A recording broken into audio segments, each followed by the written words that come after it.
Akazera Kage Iyakuku sagalee guddaa kan ollaan hin dirmanne bokuu cabsuu akka malee gaddaa kan keessi hin argamne kukkii madaa qubaa qaama guutuu dhukkubsuu aarii mirga dhabaa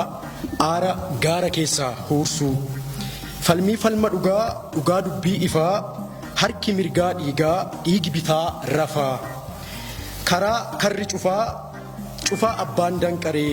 ilmi qotus lafaa furtuu cufaa argaaree fala abbaa mala faallaa ta'e aantii fira caalaa fira ormaaf du'e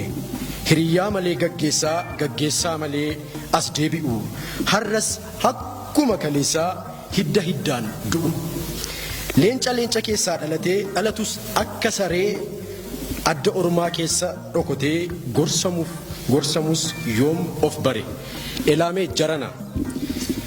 sababa saabaa sanaa sabbati aayyoo citee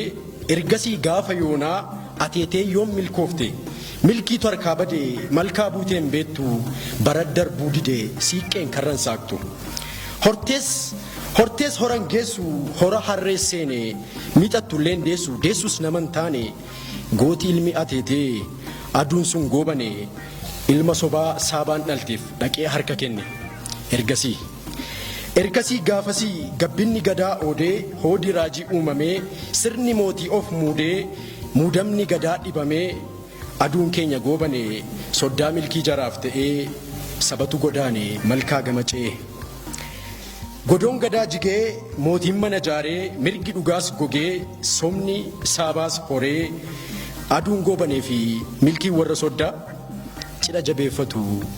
angoo waliif qoodaa kunoo baddaan loon horsiisee baaduu gandaa bitaa badana boodanaa sangaasaa qalchiisee gasoon lafa qotaa jabana jabaan laafee ka'uu didee aduun ormaaf ifee ifti keenya bade silaa biyya fardi dhibee harreen gagarmaamu seerri uumaa dabee sarummaan namoomu dhukkubsataatu baay'ataa ogeessi yaalu hidhaa galee daawwaatu yarataa yartuuf barri tolee ta'us akkanaan hin hafu qaggee booree baafannaa bara barri dhufu galatooma.